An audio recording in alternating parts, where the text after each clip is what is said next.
ಈ ಬಾರಿಯ ಸಿಇಟಿ ಫಲಿತಾಂಶ ಪ್ರಕಟವಾಗಿದೆ. ಟಾಪರ್ಸ್ಗಳು ಪಬ್ಲಿಕ್ ಟಿವಿ ಜೊತೆಗೂ ಕೂಡ ಮಾತನಾಡಿದ್ದಾರೆ. ಸಿಇಟಿಯಲ್ಲಿ ರಾಜ್ಯಕ್ಕೆ 2ನೇ ರ್ಯಾಂಕ್ ಅನ್ನು ಪಡೆದದ್ದು ಅನ್ಮೋಲ್ ಪ್ರಭು ಅವರು. ಪಶುವೈದ್ಯಕೀಯ ವಿಭಾಗದಲ್ಲಿ ಅನ್ಮೋಲ್ ಈ ಸಾಧನೆಯನ್ನ ಮಾಡಿದ್ದಾರೆ. ಧಾರವಾಡದ ಅರ್ಜುನ್ ಸೈನ್ಸ್ PU ಕಾಲೇಜಿನ ಸ್ಟೂಡೆಂಟ್ ಇವರು ಕೂಡ ಪಬ್ಲಿಕ್ ಟಿವಿ ಜೊತೆಗೆ ಮಾತನಾಡಿದರು. ಧಾರವಾಡದ ಅರ್ಜುನ್ PU ಕಾಲೇಜಿನಲ್ಲಿ ಸಹಜವಾಗಿಯೇ ಸಂಭ್ರಮ ಮನೆ ಮಾಡಿದರು. ವಿದ್ಯಾರ್ಥಿಗಳು, ಶಿಕ್ಷಕರು ಹಾಗೂ ಕುಟುಂಬಸ್ಥರಲ್ಲೂ ಕೂಡ ಹೆಮ್ಮೆಯ ಸಂಗತಿ ಇದು. ಸೆಲೆಬ್ರೇಟ್ ಮಾಡಿದ್ದಾರೆ. ನಿರಂತರವಾದ ಪರಿಶ್ರಮ ಇತ್ತು, ಕಂಟಿನ್ಯೂಯಸ್ ಆಗಿ ಸ್ಟಡಿ ಮಾಡ್ತಾ ಇದ್ರಂತೆ. ಜೊತೆಗೆ ಟೀಚರ್ಸ್ ಹೆಲ್ತ್ ಕೂಡ ಅವರು ಅದನ್ನು ಸ್ಮರಿಸಿಕೊಂಡಿದ್ದಾರೆ.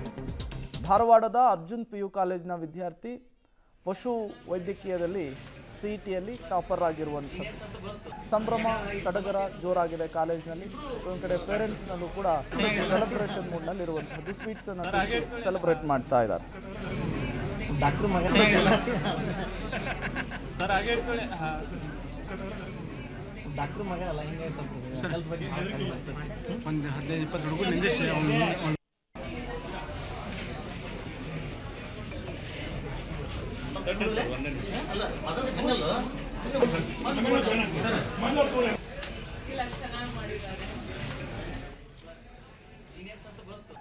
ಈಗಾಗಲೇ ಸಂಭ್ರಮ ಹೇಗಿದೆ ಅನ್ನೋದನ್ನು ಕೂಡ ನೀವು ಗಮನಿಸ್ತಾ ಇದ್ದೀರಿ.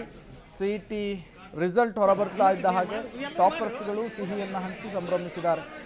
ಹಲವು ವರ್ಷಗಳ ಕನಸಾಗಿರುತ್ತೆ, ಟಾಪರ್ಸ್ ಆಗಬೇಕು, ಒಳ್ಳೊಳ್ಳೆ ಕಾಲೇಜಿಗೆ ಜಾಯಿನ್ ಆಗಬೇಕು, ತಾವು ಅಂದುಕೊಂಡಂತಹ ಕನಸನ್ನು ನನಸು ಮಾಡ್ಕೊಬೇಕು ಅಂತೇಳಿ.